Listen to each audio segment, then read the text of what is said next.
අයියේ මට නම් මේ රජේ රස්සාව දැන් නම් එපා වෙලා තියෙන්නේ. අපි එක සැරයක් අත්තොල ගෙම්බෝ ඇද්දා.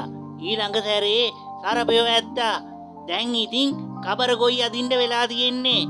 කොහොමද අපි කබර ගොයි කත්තොල අදින්නේ? කුඹුරු වලට ගෙනියන්න. මම නම් රස්සාවෙන් ඔන්න අයින් වෙනවා.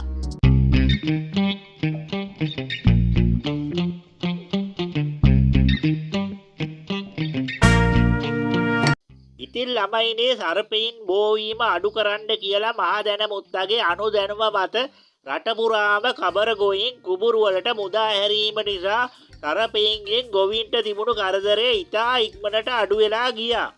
කබර ගොයින්ට බාර දුන්නු රාජකාරිය උන් අකුරටම ඉටු කළා. තුමාස්වල කුඹුරු වල හැමතැනම හැංගිලා හිටපු සර්පයෝ ටික උන් ඉතා ඉක්මනින් ගිල දාන්න පටන් ගත්තා. ඒ විතරක් නෙමෙයි. සර්ප කරදරේ අඩු වුණාම මිනිස්සු මහා දැනමුත්තගෙත් රටේ රජතුමාගෙත් ගුණ වර්ණනා කරන්න පටන් ගත්තා. දැන් බලනවා ආයිබෝන්න මම මේ කියන්නේ බොරුද කියලා. දැන් කෝ සර්ප කරදරේ?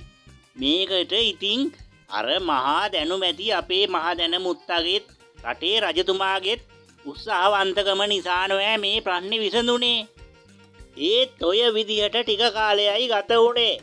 කවුරුවත්ම නොහිතපු විදිහට අලුත්ම ගැටලුවක් රටේ නිර්මාණය වෙන්න පටන් ගත්තා. බුදු අම්මෝ මං ඉවරෝ මගේ කකුලට කබර ගොයෙක් ගැහුවෝ. අයියෝ මගේ කකුල කැඩුණෝ.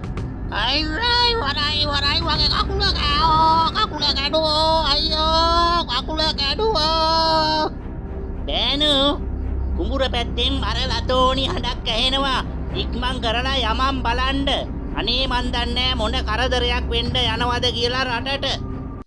කුඹුරු වල වැඩ කරන්න ආපු ගොවීන්ට ඔය විදියට කබර ගොවි පාර දුන්නා. ඒ විතරක් නෙවෙයි. ගස්වල බැදලා හිටපු හරක්ටත් බුම් බාව පාර ගහන්න පටන් ගත්තා. අනේ දෙයියනේ කුඹුර විනාසයි. හැම තැනම පොඩි කරලා කබර ගොයි හැම තැනම ඇවිදලා ගොයන් ගස් ටික හැම තැනම චප්ප කරලා ඉවරයි මගේ කුඹුර. මල්ලියේ මේක නම් හරියන්නේ. මේ කබර ගොයින්ගෙන් අපිට පුදුම කරදරයක් නෙවෙයි තියෙන්නේ.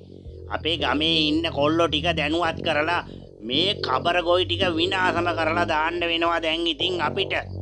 පහුවාන් දහසකට බුදුවන්ද දේවයන් වහන්සේ රට පුරාම ගොවියන්ට කබරයෝ පහර දීලා ලෙඩ වෙලා හැම තැනම වී වගා කරන්න ක්‍රමයක් නැති වෙනවා. මොනවා? ඒ පාර තවත් ප්‍රශ්නයක්. කබරයෝ ගොවීන්ට පහර දෙනවා.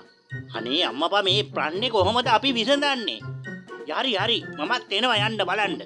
මුත්තේ